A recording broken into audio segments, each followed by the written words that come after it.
I'm 81 years old, and I need to tell you something that's going to make you extremely uncomfortable. I thought I was being smart. I thought I was being practical. I thought Social Security would be enough because that's what everyone said.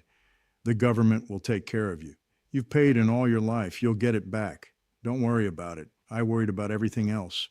I saved for my kids' college. I paid off my house. I bought a reliable car. I did everything right except the one thing that actually mattered. And now I'm 81 years old, and I'm eating one meal a day to afford my medications.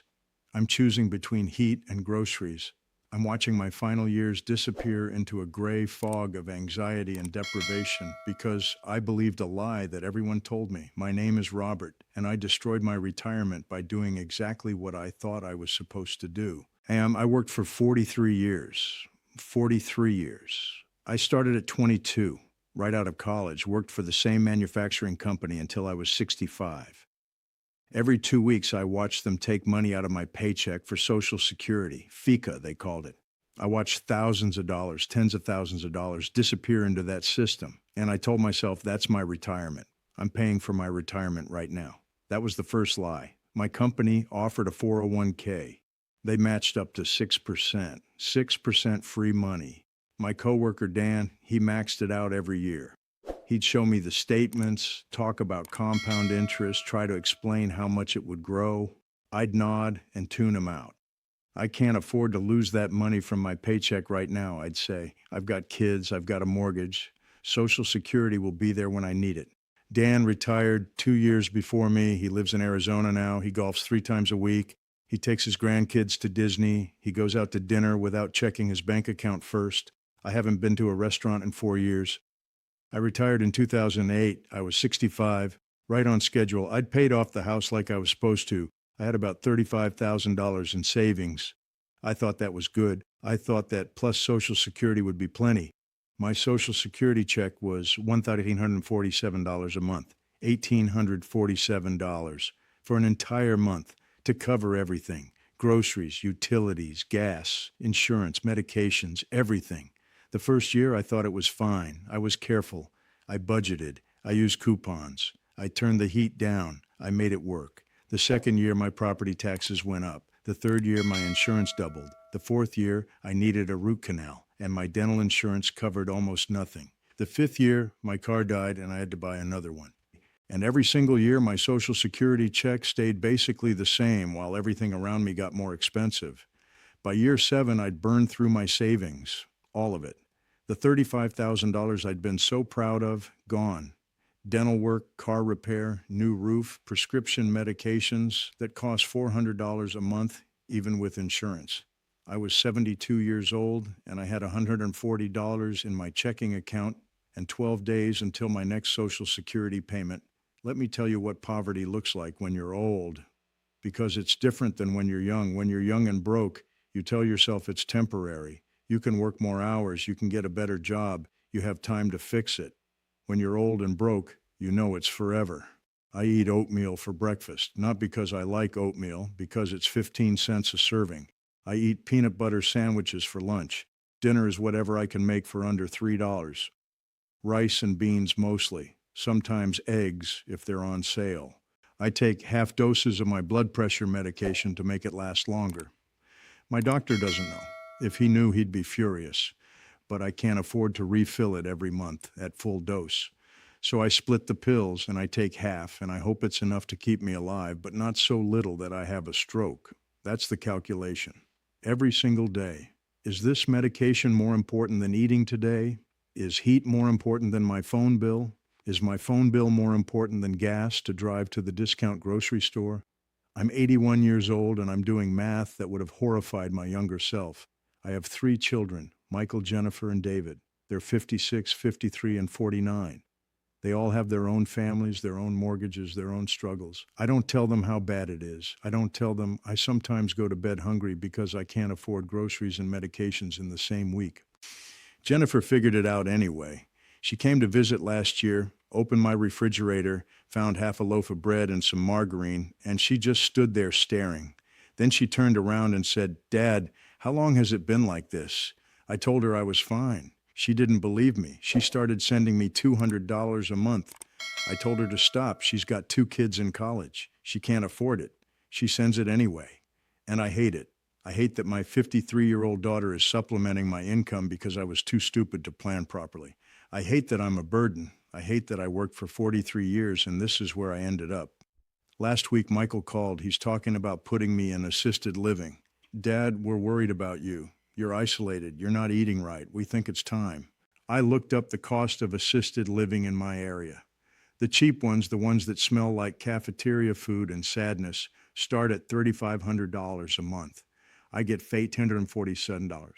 Even with my kids helping, even with selling my house, I'd burn through whatever equity I have in 2 years, and then what? Then I'm completely dependent. Then I'm the old man in the nursing home whose family can't visit enough, waiting to die. That's what no retirement savings means. It means no choices. It means no dignity. It means spending your final years as a burden and a cautionary tale. Here's what I should have done. Here's what I would do if I could go back to 22-year-old Robert and shake him until his teeth rattled. Question 1. What do I actually need to survive when I can't work anymore? Not what do I want, not what would be nice. What do I actually need to maintain basic dignity and survival when my body gives out and I can't earn anymore? I should have sat down with a calculator when I was 25, not 65. I should have figured out that Social Security would replace maybe 40% of my income if I was lucky. I should have understood that I'd need at least 80% of my income to maintain my lifestyle in retirement. I should have looked at that gap and been terrified. And then I should have done something about it. I should have put money in the 401k, not a lot at first, just the 6% that got the company match. That's free money. Dan tried to tell me. I didn't listen. If I'd put in 6% and gotten the 6% match, that's 12% of my income growing for 43 years. Do you know what 12% of my income invested for 43 years would be worth? With compound interest and market growth, over $800,000. Maybe more. Instead, I have a Social Security check that barely covers my property taxes and utilities. I should have opened an IRA, any kind. Roth, traditional, doesn't matter. Even $100 a month, which is what I spent on cable TV I barely watched, even that would have grown to over $200,000 by the time I retired. Instead, I have $2,000 in checking, and that's only because Jennifer keeps sending me money. Question 2. What version of old age am I building with my choices right now? Because here's what nobody tells you when you're young. Every choice you make about money is a choice about what kind of old person you're going to be. When I chose to spend money on a nicer car instead of investing, I was choosing to be the kind of old person who can't afford his medications. When I chose to take fancy vacations instead of maxing out my 401k, I was choosing to be the kind of old person who eats 1 meal a day. When I chose to believe that Social Security would be enough, I was choosing to spend my final years terrified and dependent. I didn't know I was making those choices. That's the evil of it. I thought I was just living. I thought retirement was something to worry about later. Later is now. And now is a nightmare. I built myself one careless choice at a time. If I could go back, I'd ask myself every single time I spent money, is this worth eating oatmeal for when I'm 80? Is this vacation worth not being able to afford heat when I'm 75? Is this new TV worth rationing my medications when I'm 81? The answer would have been no. Every single time, the answer would have been no. Question 3, what am I willing to sacrifice now to avoid suffering later? This is the hard one. This is the one that requires actual discipline and delayed gratification and all the things we're terrible at as a species. But I'm here to tell you from the other side of the mistake. Whatever you think you're sacrificing now is nothing compared to what you'll sacrifice later if you don't. You think skipping restaurants and making coffee at home and putting that money in retirement accounts is a sacrifice? That's not sacrifice. You know what sacrifice is? Choosing between food and medicine when you're 80, that's sacrifice. You think living in a smaller house and driving an older car and saying no to expensive vacations is sacrifice? That's not sacrifice. You know what sacrifice is? Losing your independence, selling your home, becoming financially dependent on your children in your final years. That's sacrifice. I was so worried about sacrificing my lifestyle in my 30s and 40s that I sacrificed my entire existence in my 70s and 80s. If I could do it over, I'd live in half the house. I'd drive cars until they literally died. I'd pack lunches instead of eating out. I'd cancel subscriptions and skip the expensive toys and put every extra dollar in retirement accounts. Not because I was a monk or because I hated fun, because I loved future me enough to take care of him. Instead, I treated future me like he wasn't real, like he'd somehow figure it out, like Social Security would magically be enough, even though every calculator and every financial advisor and every person with basic math skills said it wouldn't be. I'm 81. I might have 5 years left, maybe 10 if I'm unlucky, because at this point, living longer just means suffering longer.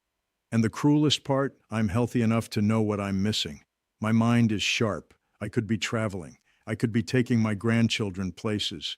I could be enjoying these years. Instead, I'm counting pennies and splitting pills and trying not to be a burden. Dan calls me sometimes from Arizona. He doesn't mean to rub it in.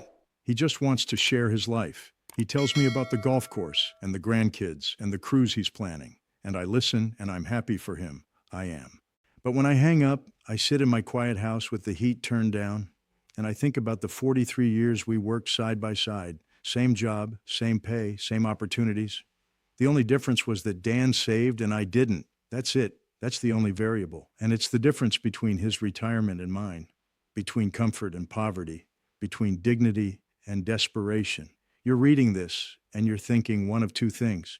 Either you're thinking, this won't be me because you're already saving and planning and doing it right. Good. Keep going. Don't stop. Or you're thinking, this won't be me because you're 30 or 40 or 50 and retirement feels like science fiction and Social Security will probably be there and you'll figure it out later. That second group, you're the ones I'm talking to. You're me at 30, and I'm here from your future to tell you, you won't figure it out later. There is no later. Later is a lie you tell yourself to justify not doing the hard thing now. Stop lying. Open the retirement account today. Not Monday, not next month, not after you get the promotion or pay off the credit card or finish the kitchen renovation. Today.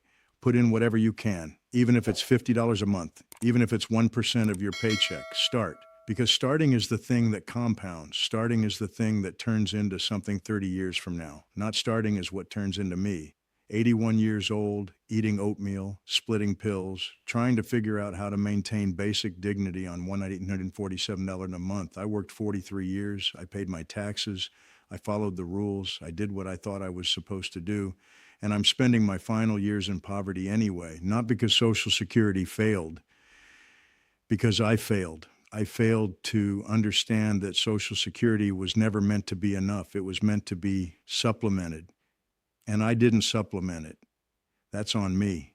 The government didn't lie to me. My company didn't lie to me. Dan didn't lie to me. They all told me the truth. They all said, save more, invest more, prepare more. I just didn't listen. Don't be me. Ask yourself right now, what do I actually need to survive when I can't work anymore? What version of old age am I building? What am I willing to sacrifice now to avoid destroying my final years? And then do something about it today, because I'm 81 and I'm out of time. But you're not yet.